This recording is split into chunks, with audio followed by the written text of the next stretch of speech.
Well, today we've had a very high-end service. We started with Hebrew, then we went to Latin, and I understand our speaker today is going to speak to us in Spanish. Well,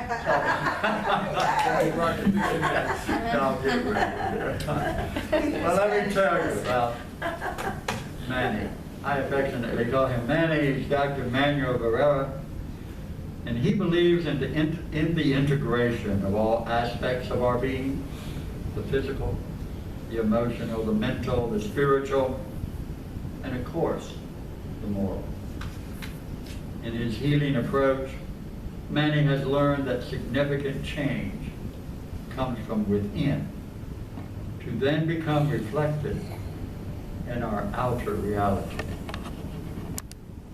His approach as a teacher has been influenced by the ancient shamanic practices, Western spirituality, and hypnotic methods tailored with contemporary psychotherapeutic techniques. You know, he has his doctorate degree in clinical psychology, but he has a mentorship practice to serve those seeking ways to expand their spiritual awareness and their potential. Let's welcome Dr. Manuel Verela.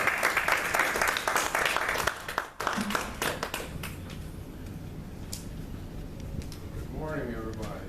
Good morning. I feel elevated by all the meditations and feel like my head is in the clouds. Oh yeah, beautiful, beautiful.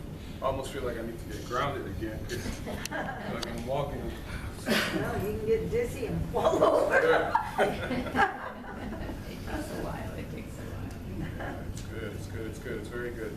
Very nourishing for the spirit.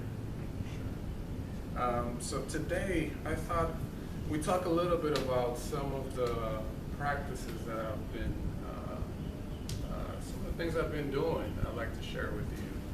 And some of them are, in the past I've talked about becoming your own healer, and along those lines, and my understanding of finding the answers within yourself, I'd like to share with you some of the methods that I've used to enter within and experience different worlds or realities. And the name of this presentation is Cosmovision, exploring the worlds within or discovering the worlds within. So first, maybe we can talk about what is a cosmovision. What is what? I can't hear you. Cosmovision. What is a cosmovision? Well, the word cosmos in itself suggests that there is an order. And there's an order between the seen, the unseen, the world, everyone here, the universe, the whole. There is an order that we may or may not be aware of. And the vision part, cosmovision, suggests, oh, I do have an understanding of this order. And this order may vary depending on your culture, traditions, belief system. If you come from a background where this type of information has been shared, then you may have your own cosmovision. Or you may be looking for your own understanding of how everything works. And maybe you're trying to find your place in the world, the universe. And sometimes you ask questions maybe like, who am I? Right? That's a tough question. Who am I? What is my purpose? Right? Those are some deep questions that sometimes we seek answers to, existential questions.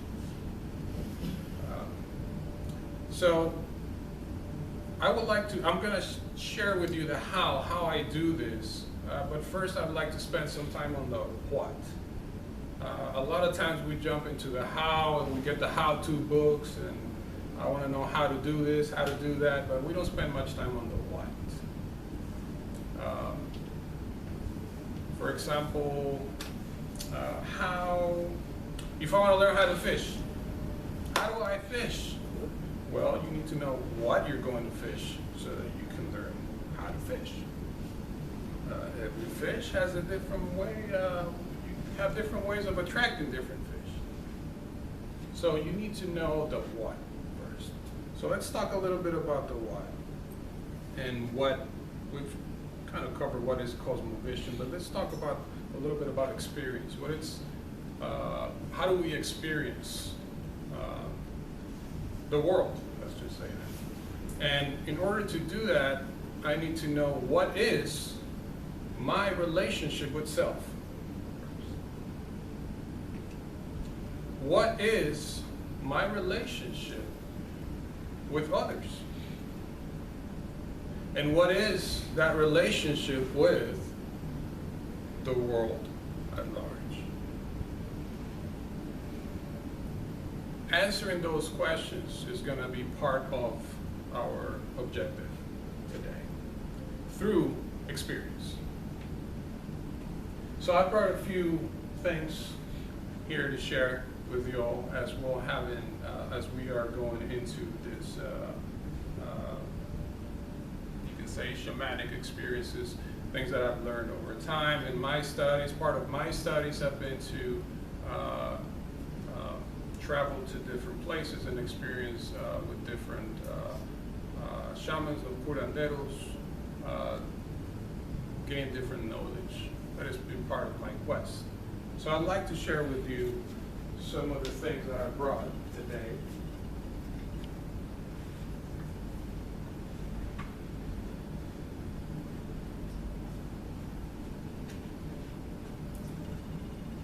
That's a box. Exactly what it's called. It's a box.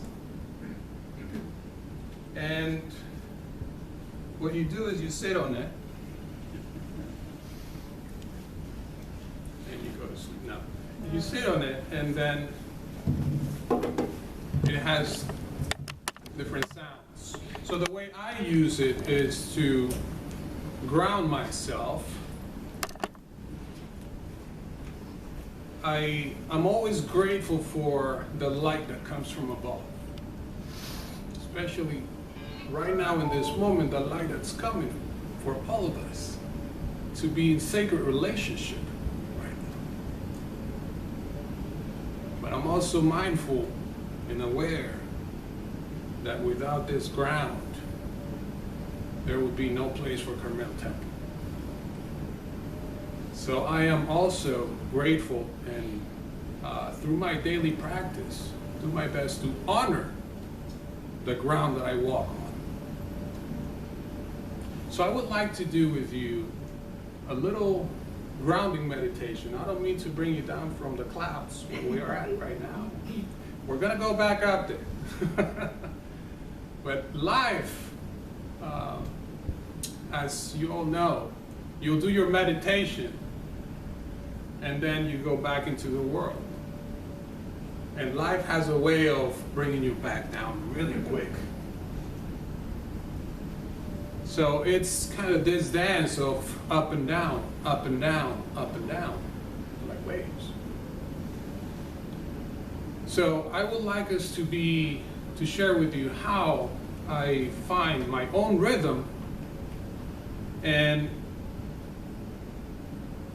connect with the rhythm of Mother Earth. And then how I do the same. So I'm going to ask you please to close your eyes.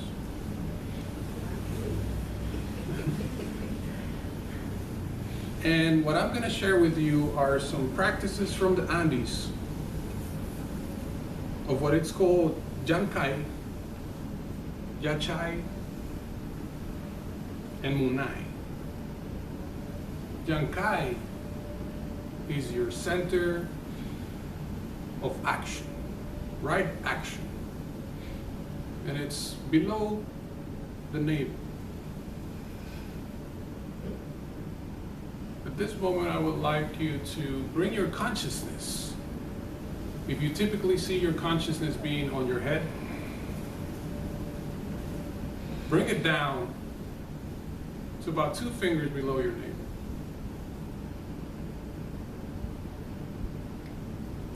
And connect with your Jankai.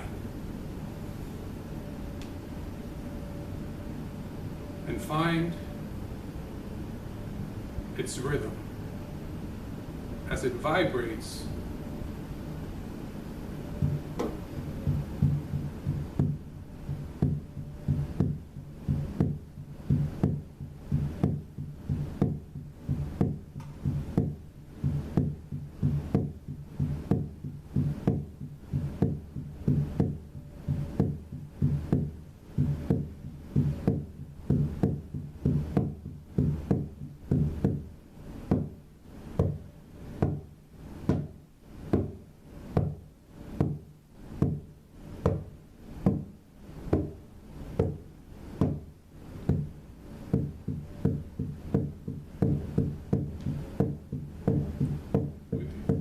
Feel that connection with your Jankai.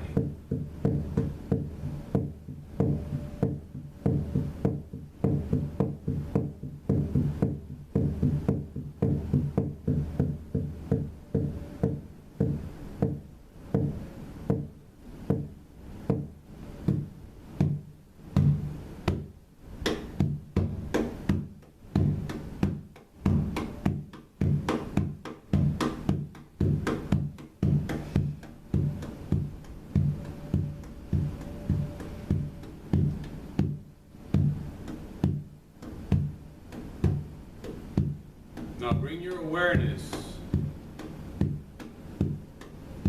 to your chest area, right by your heart, and find your heartbeat.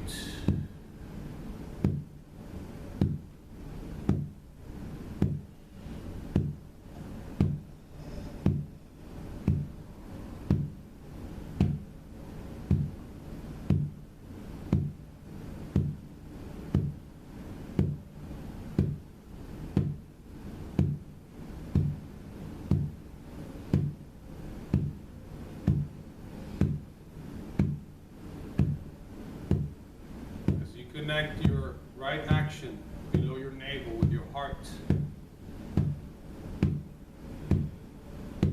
Start to feel the ground's vibrations. And enter into sacred relationship with Mother Earth.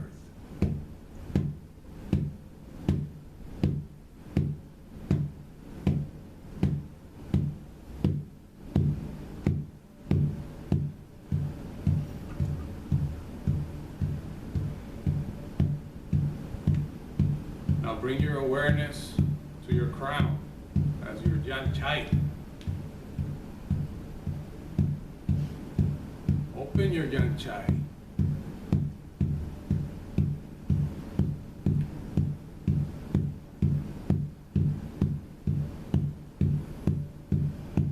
And allow for the shaft of light to come in and unite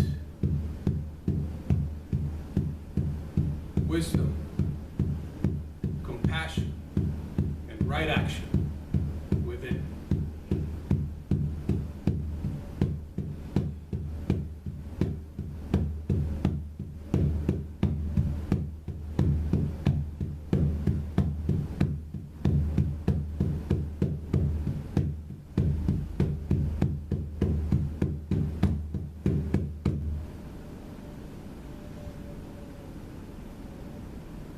Keep your eyes closed.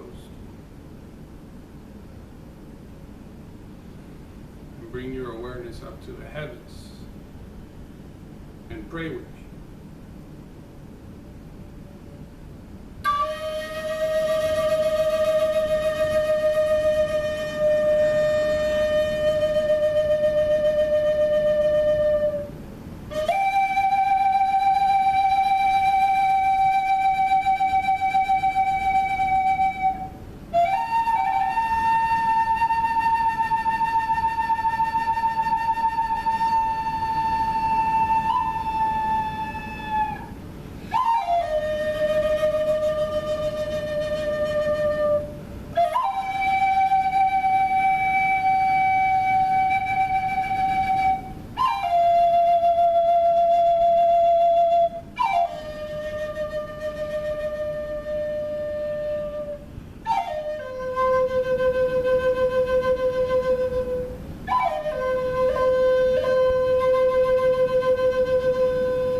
Stay connected.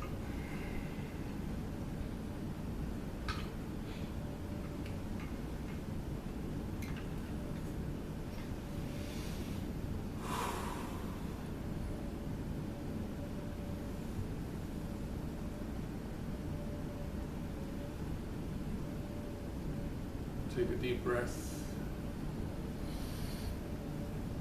Long out breath.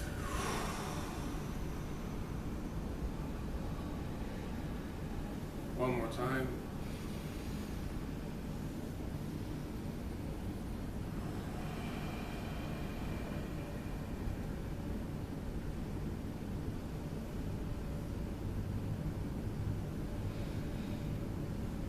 And long out breath again.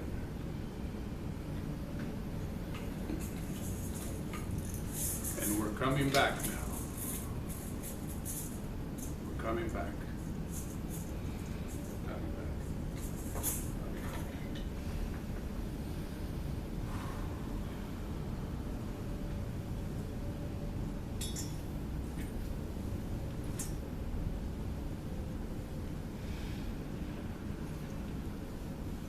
Slowly open your eyes. Coming back again.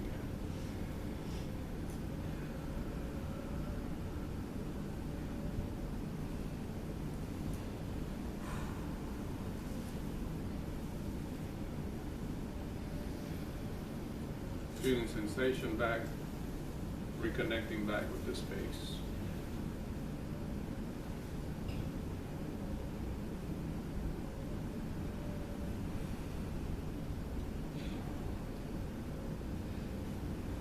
Welcome back.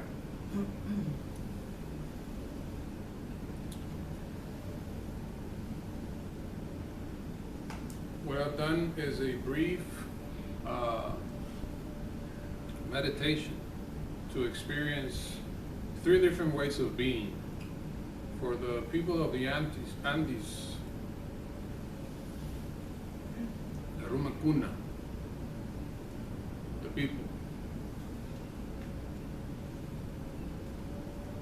These ways of being are through action, compassion, and wisdom. Looked at from a Western scientific perspective would be thought, love,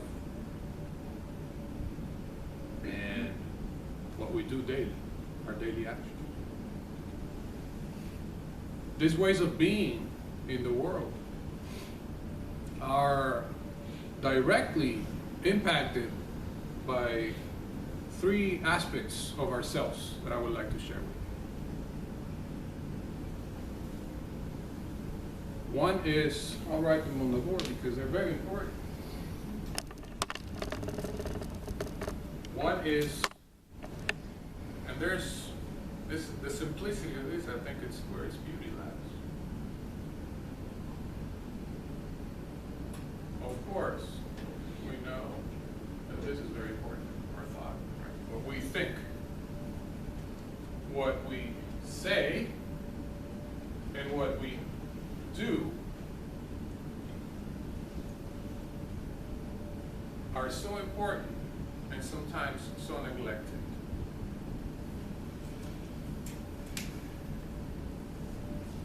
Sometimes we think one thing and we say another. Sometimes we say something and we're thinking something else. And inside it doesn't feel right. It just doesn't feel right. There's some dissonance within. So in order to find balance within,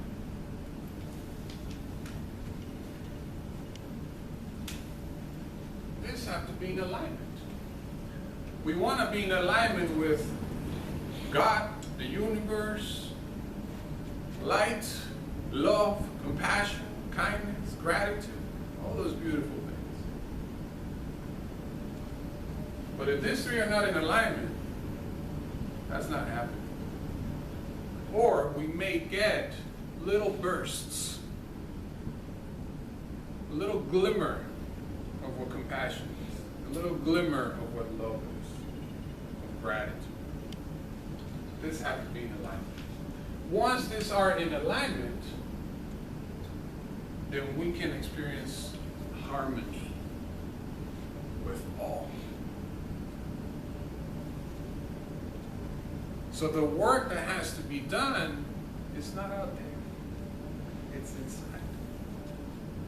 It is manifested through our actions.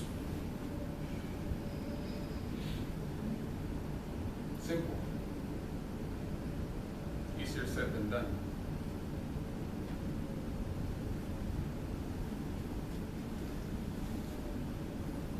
So a good question to ask ourselves would be, what do I think most of the time? There's a Buddhist saying that we have 10,000 thoughts in a day. 8,000 of them are the same as yesterday. And tomorrow will be the same thing. And the next day will be the same. So what am I thinking? Right? It's like I want to, I don't know, let's say I want to lose some weight and I feel like I want to eat different. But I still eat the same foods all the time. I always go back to eating the same. I do the diet for 10 days and then I go back to eating the same thing over and over. And if my target was to maybe lose 5-10 pounds, by the time I'm done, by the time the week or the month is done, I'll gain 15 or 20 pounds. It happens. So what am I thinking? What am I consuming? What type of information? Whether it's on the internet, on the news, the people that I surround myself with. What are my thoughts? What am I sending out? And by the way, I see thought, what I say, and what I do, I see all those as actions. For me, they're actions. Even though a thought may seem more passive, because I'm not able to see your thought. I can see what you do. But if we think that,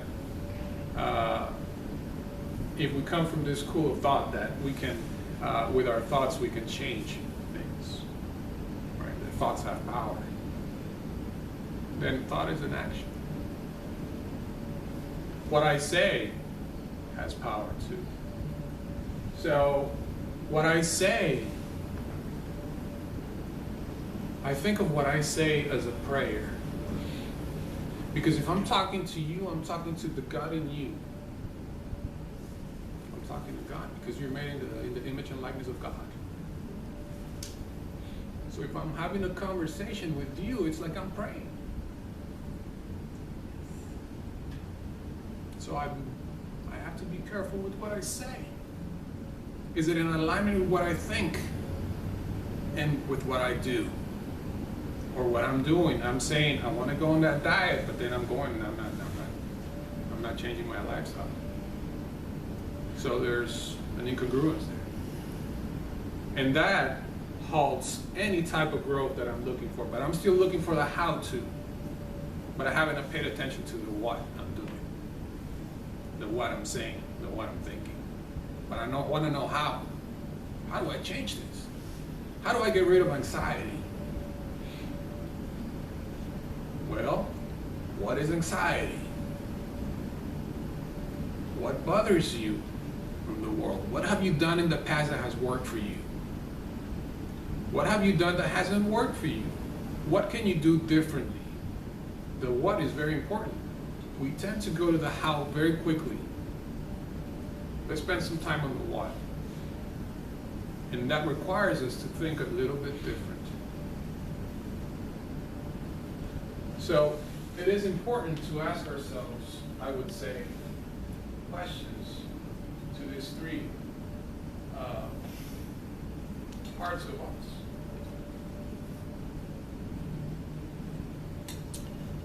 Claude Monet, an artist, painter, he said, in order to see, I have to forget the name of the thing I'm looking at. In order to be able to see, I have to forget its name. For example, if I show you this, what is this? Well, the flute. This is a flute. However, for me, this is how I pray. I don't play the flute. I don't play it. I pray to it. I pray with it. It's an instrument that allows me to pray. It carries my voice in the wind. And it goes to wherever I want it to go, whatever my intention is set to. So this is more than just a flute. I do, when I'm working with clients, and I go by the window a lot. I like to go by the window and look outside with them. And I ask them, what do you see? And most of the time, 99% of the time, I get answers like a tree, a car, people, a parking lot, descriptions of, and they go into descriptions of what they're seeing. And I say, do you see life out there? What does the color green mean to you? So when we are thinking, the mind's natural language is image. As a child, we all knew that when we were children. We all knew that. We maybe had imaginary friends, or we maybe had, we played with ourselves and we had a ball. We had a lot of fun.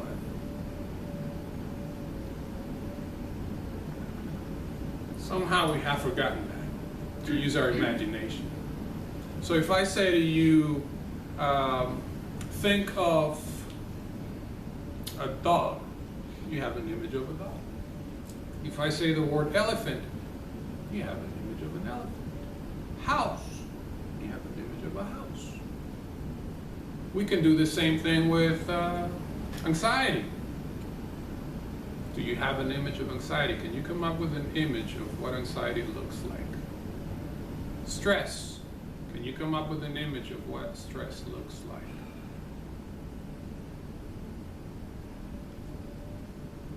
Happiness. Can we come up with an image of what happiness looks like?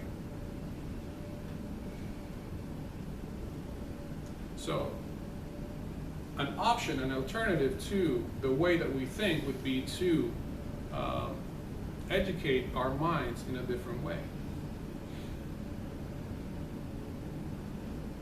To think in different ways. And then we can practice mental imagery exercises to explore, maybe instead of having 2,000 thoughts that are new the next day, maybe have a little more.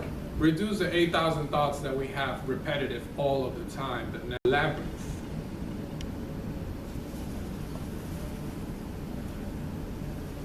I did one mental imagery exercise one of the times that I was here before, where I asked you all to close your eyes, take a deep breath, see yourselves as a question mark, and then see yourselves as an exclamation mark. That takes 1 minute. However, it tells your body to experience that moment in a different way. From question mark uncertainty to exclamation, yay. Something exciting is going to happen. That's a mental image. What I say, again, being careful with what I say, being mindful of what I say. It's more than being careful, it's being more mindful to what I say. And ensuring that what I'm thinking, it's aligned with what I say. And then the actions that I'm taking on a day-to-day basis.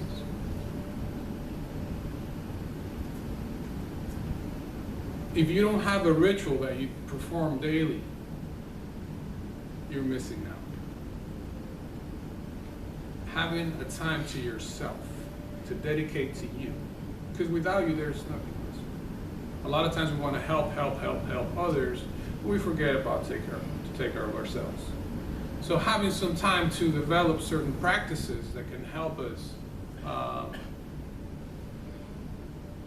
be more in tune with ourselves, learn more about ourselves, and be able to be in balance, because the body likes to be in balance. When we're not in balance, that's when disease happens.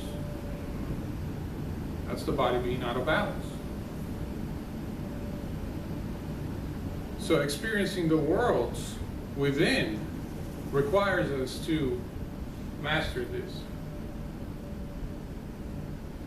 Those are like keys into experiencing altered realities.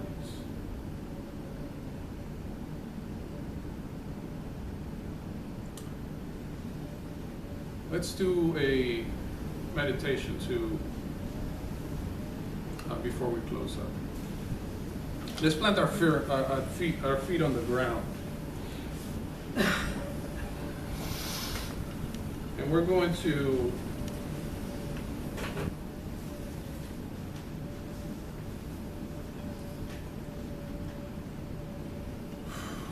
close our eyes.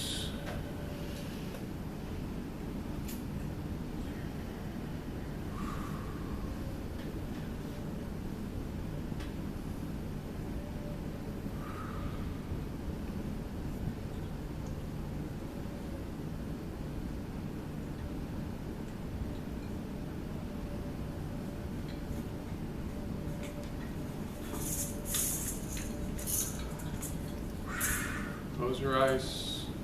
Again, find your rhythm. Find your rhythm. Find a breathing pattern that is comfortable to you.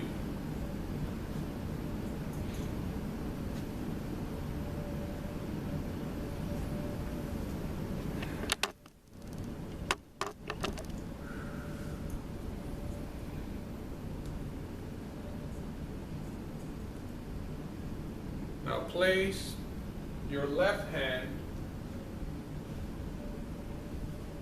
right below your navel, and place your right hand on your heart.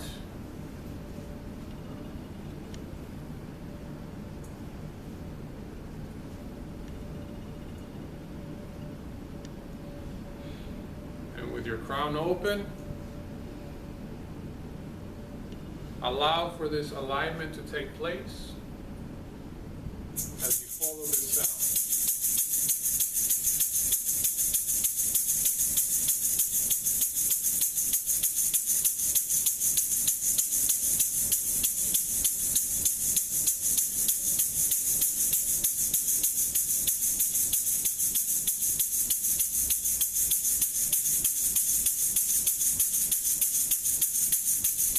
Allow the sounds to take you wherever you may go.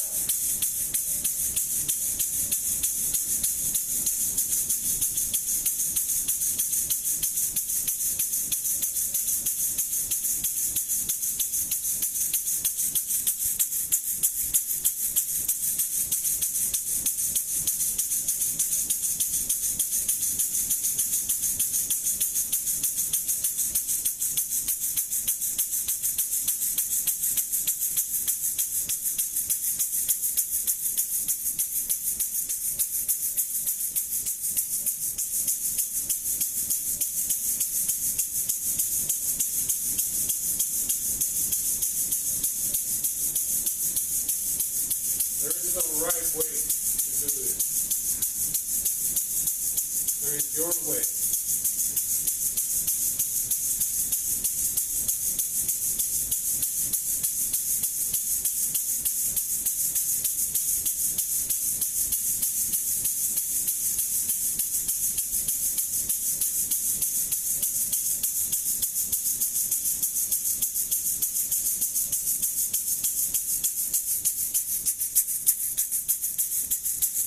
Allow for the release of any tension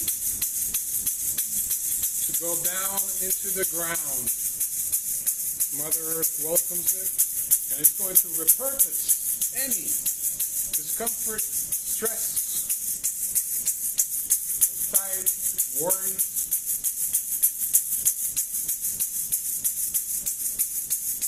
As the light comes in to your crown,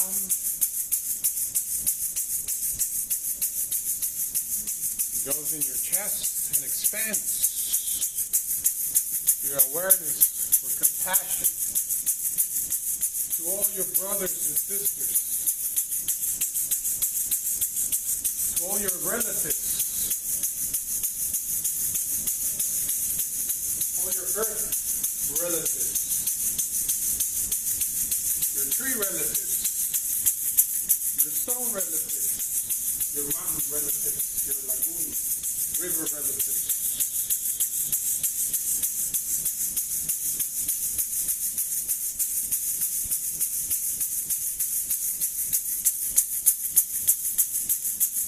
And allow Mother Earth to take whatever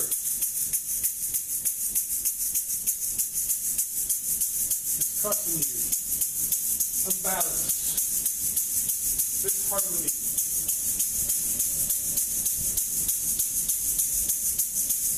That Mother Earth will repurpose this energy for the good and benefit of this planet.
Allow for this sacred union to take place from above, below, and center.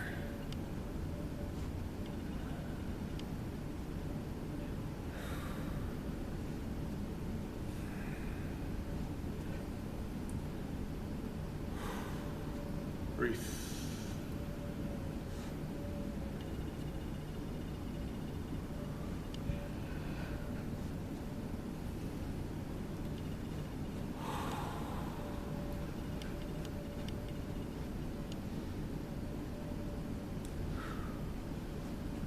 Slowly, slowly, reconnecting, slowly coming back.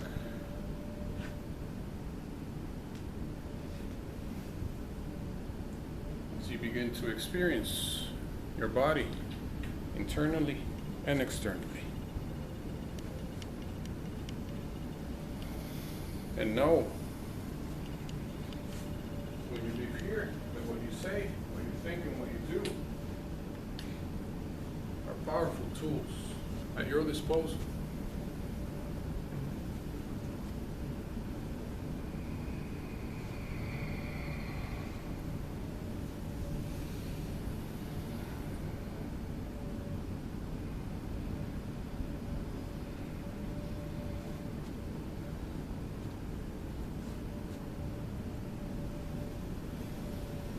Take a deep breath, slowly coming back.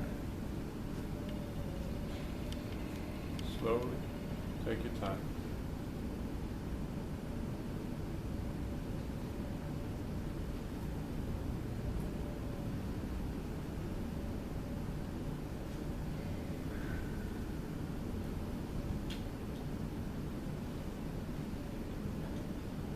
Coming back slowly.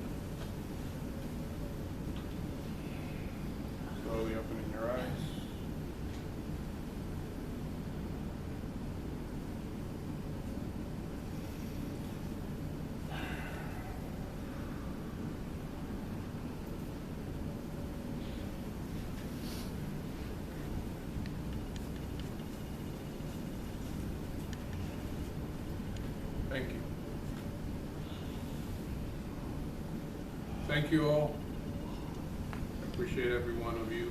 Thank you for allowing me to be in communion with all of you here today, with our Heavenly Father and our Sacred Mother.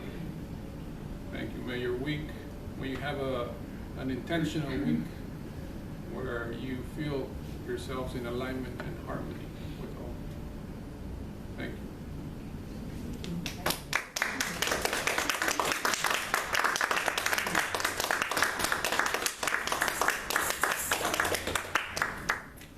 It's so wonderful. Well,